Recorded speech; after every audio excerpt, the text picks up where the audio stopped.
La chica nueva en la escuela se convirtió en el blanco de los abusivos sin sospechar que despertaban una fuerza capaz de poner su mundo patas arriba. Durante años ocultó su secreto, pero ahora tendrá que decidir entre guardar silencio o defenderse. Observa cómo la muchacha callada se transforma y les hace pagar a sus verdugos todo lo que han hecho. En un pequeño pueblo donde todos se conocían, la joven Alejandra llegó soñando con una vida tranquila, disfrazando bajo una máscara de modestia sus increíbles habilidades.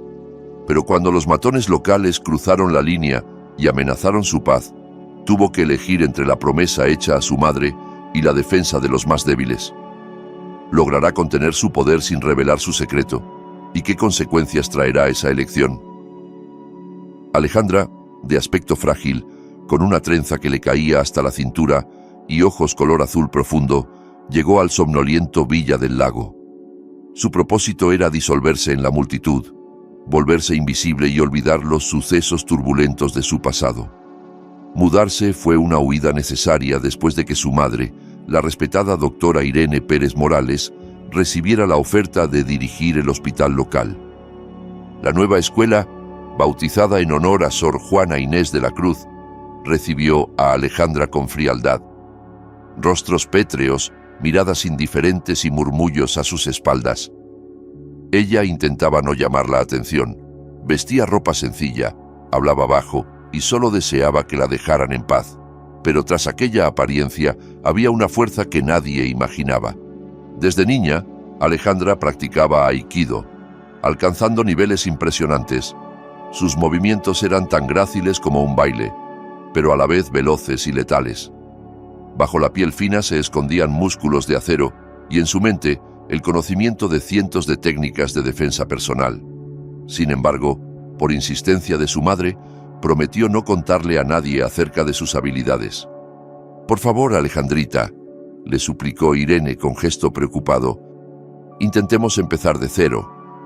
Ya sabes cómo reaccionan las personas cuando descubren que puedes inmovilizar a un adulto con un solo movimiento». Alejandra suspiró, comprendiendo los temores maternos.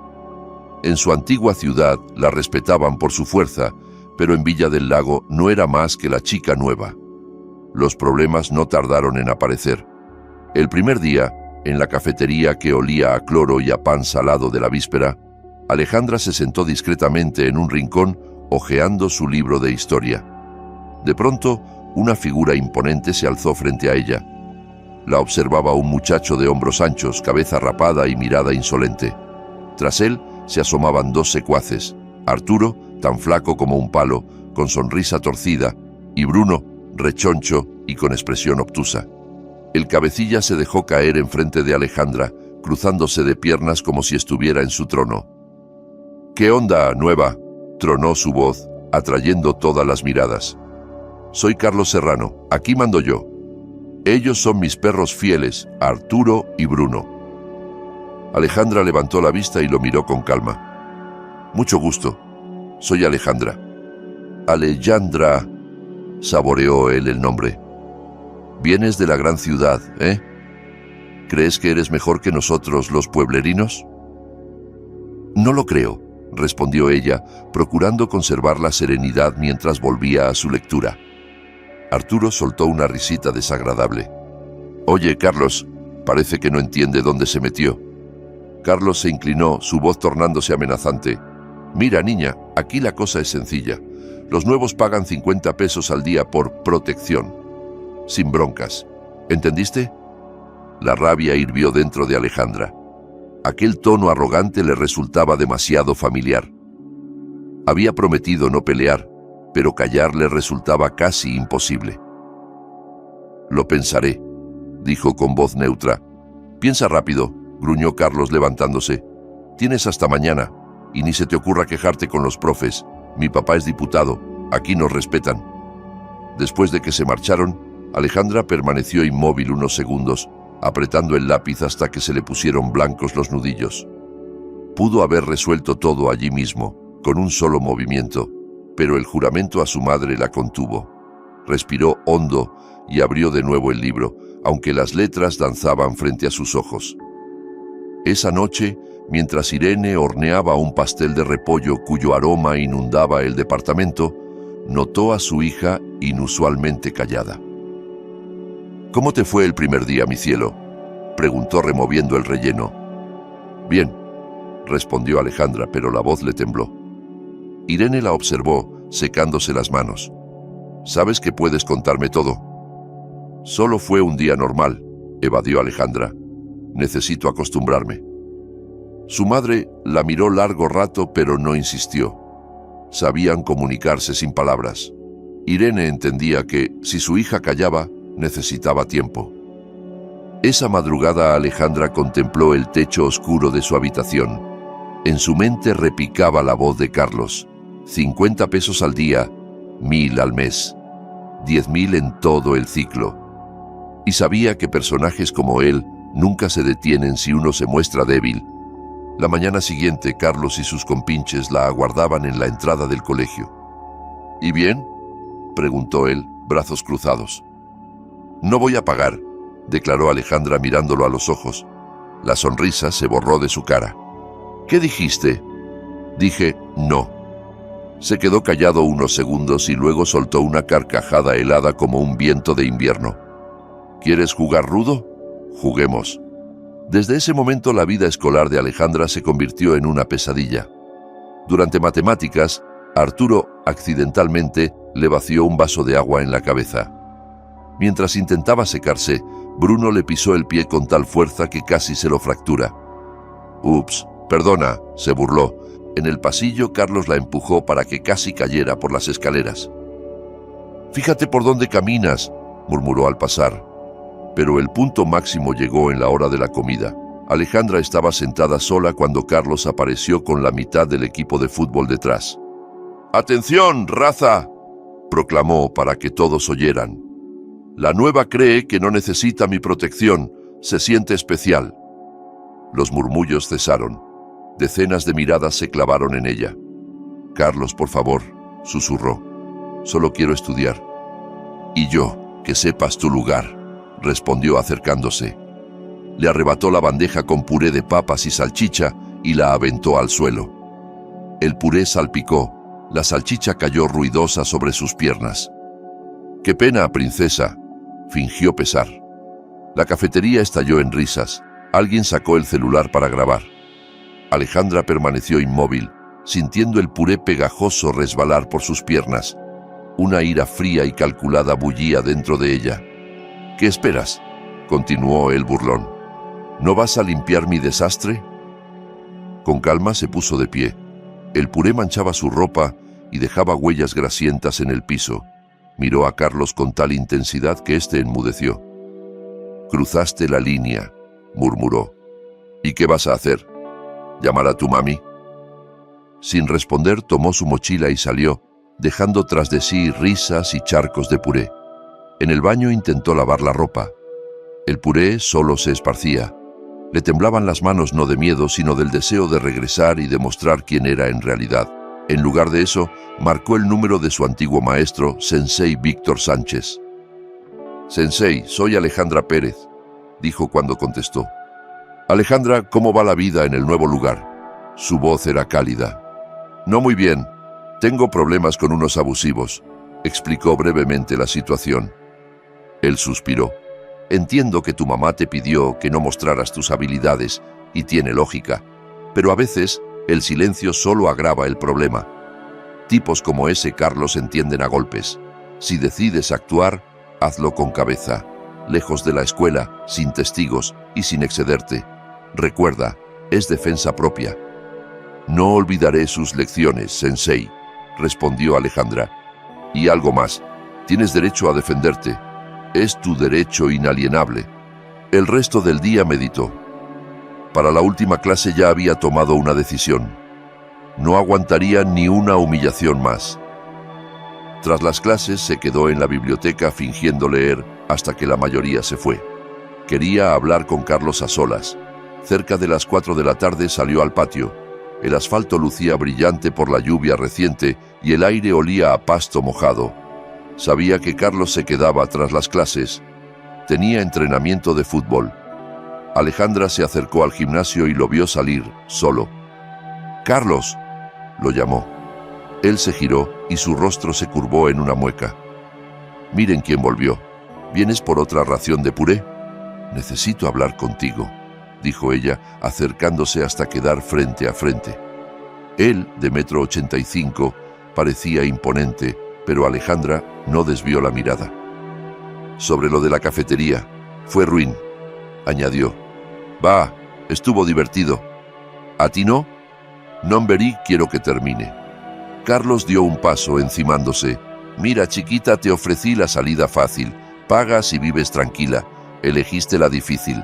Mañana todos se van a reír de cómo te revuelcas en puré. Esto apenas empieza».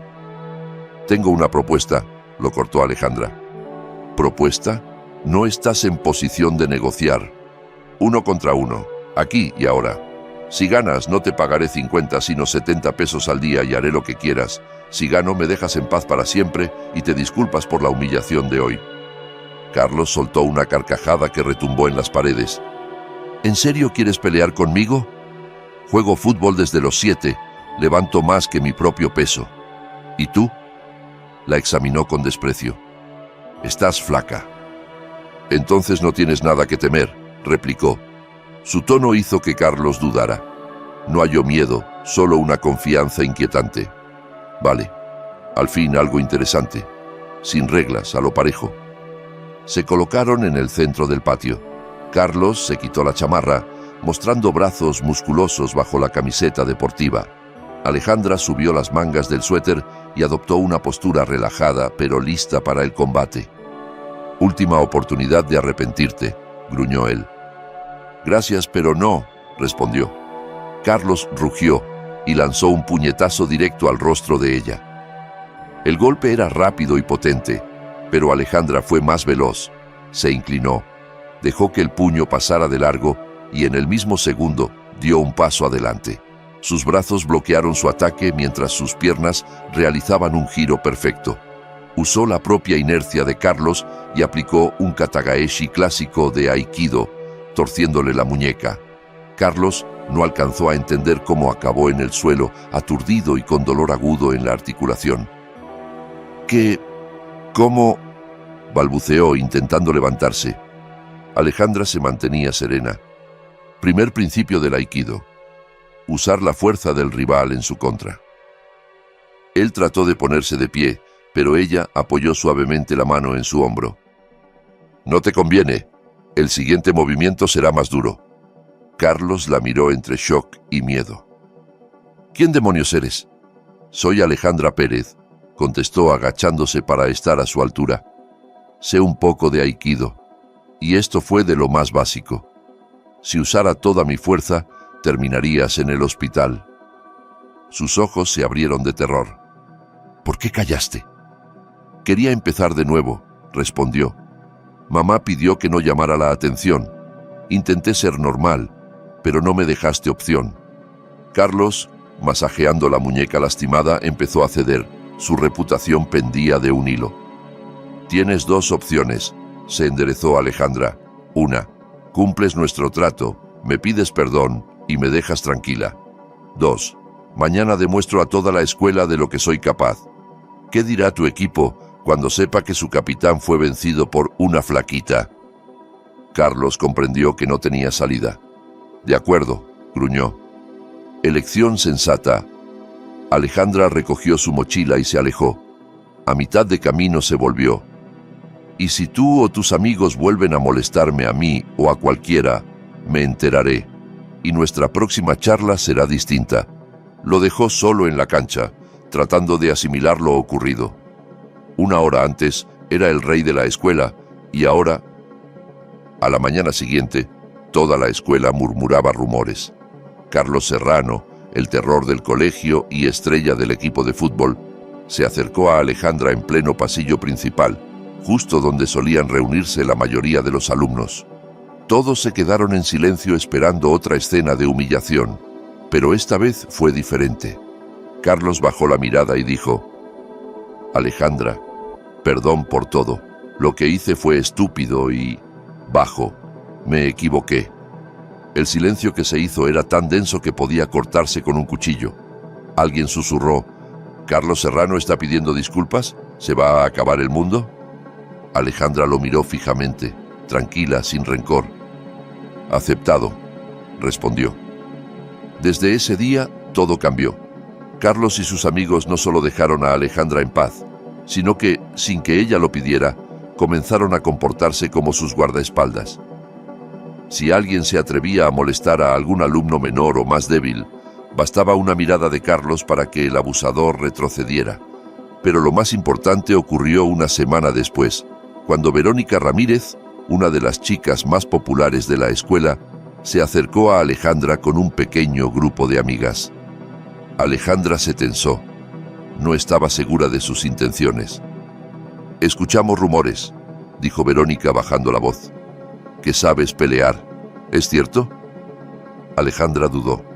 «¿Por qué lo preguntas?». «Tenemos un problema», confesó Verónica. «Unos chicos del CETIS nos esperan en la parada del camión después de clases. Dicen cosas, nos siguen, nos asustan. Tenemos miedo». Alejandra observó los rostros de las chicas. En sus ojos había angustia y desesperación. «Yo las voy a ayudar», dijo sin titubeos. Desde entonces Alejandra empezó a acompañar a Verónica y sus amigas hasta la parada todos los días. Los estudiantes del CETIS, al verla, ya no se atrevían a acercarse. Fue ahí cuando Alejandra entendió que su fuerza podía usarse para hacer el bien. Comenzó a organizar clases gratuitas de defensa personal en el gimnasio escolar para quien quisiera aprender. Pronto no solo chicas asistían, también chicos que deseaban protegerse a sí mismos o a los suyos. Alejandra se convirtió en una figura admirada en la escuela. La respetaban, le tenían aprecio. Demostró que incluso la persona más frágil en apariencia puede poseer un espíritu poderoso, capaz de desafiar la injusticia. Y aunque seguía anhelando una vida tranquila, comprendió que su verdadera vocación era proteger a los demás. Algunas noches, mientras observaba las estrellas desde su ventana, Alejandra recordaba las palabras de su maestro, Víctor Sánchez. «Tienes derecho a defenderte. Ese derecho no te lo quita nadie». Y ella sabía que seguiría ese principio siempre, incluso si eso significaba romper la promesa que le había hecho a su madre. Porque a veces, para proteger a los que amas, hay que romper las reglas.